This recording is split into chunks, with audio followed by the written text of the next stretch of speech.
నిరుద్యోగుల నోటిఫికేషన్ ఇవ్వాలని చెప్పి అశోక్ సార్ చేపట్టిన నిరాహార దీక్ష 10వ రోజు జరుగుతుంది. ఉస్మానియా ఆసుపత్రిలో చికిత్స పొందుతున్నారు. ఆయన పరామర్శించడానికి బీజేపీ రాష్ట్ర అధ్యక్షులు రామచంద్రరావు వచ్చారు.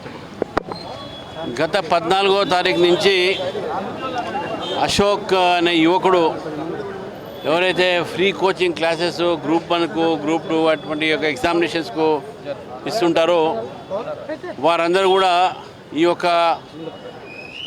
ఈ అశోక్ గారి యొక్క పట్ల వారికి బాగా ఆదరణ ఉన్నది.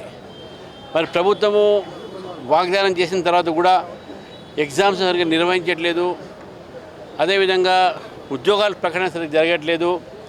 పబ్లిక్ సర్వీసెస్ కమిషన్ మీద ఆక్రోషంతో ఆ ఒక ఆవేదనతో విద్యార్థుల భవిష్యత్తు ఈరోజు పాడైపోతుంది. కాబట్టి నిరాహార దీక్షకు ఒక స్టెప్ తీసుకోవడం జరిగింది. ఇప్పుడే పోలీసులు కూడా వారిని సైదాబాద్లో ఉన్నట్టు ప్రభుత్వ హాస్పిటల్కి తీసుకొచ్చారు. ఐసీయూలో ఉన్నాడు. కండిషను కొన్ని కిటోలైన్ ఇవన్నీ కూడా కొద్దిగా డ్యామేజ్ అవుతున్న విషయం చెప్పారు. మరి ఓరల్ ఫ్లూయిడ్ తీసుకుంటేనే మరి సేఫ్టీ ఉంటుందని కూడా చెప్పడం జరిగింది. ఏది ఉన్నప్పటికైనా ప్రభుత్వం దిగి రావాలి. ఇటువంటి ఒక విద్యార్థులకు వారు ఆశ్వాసన ఇవ్వాలి. జాబ్ క్యాలెండర్ ప్రకటిస్తుందని చెప్పాలి. అదేవిధంగా వారు ఏ యూత్ డిక్లరేషన్ అయితే చేశారో ఉద్యోగాలు నియామకాల్లో మాత్రం తప్పకుండా ప్రభుత్వం చర్య తీసుకోవాల్సిన అవసరం ఉన్నది. లక్షలాది మంది యువకులు ఈరోజు వేలాది ఒక ఉద్యోగాల కోసము పలకాపడ కాసి ఈరోజు అశోక్ నగర్ లైబ్రరీలో వాళ్ళు చదువుతుంటూ పక్కన ఉన్నటువంటి గదులు తీసుకొని 5 రూపాయలు భోజనం చేస్తూ ఈరోజు వాళ్ళ పరిస్థితి చాలా ఘోరంగా ఉంది. మరి అటువంటి విద్యార్థుల కోసం ఈరోజు అశోక్ ఈ యొక్క చర్య తీసుకోవడం జరిగింది. అశోక్ గారి పట్ల మాకు సింపతి ఉన్నది.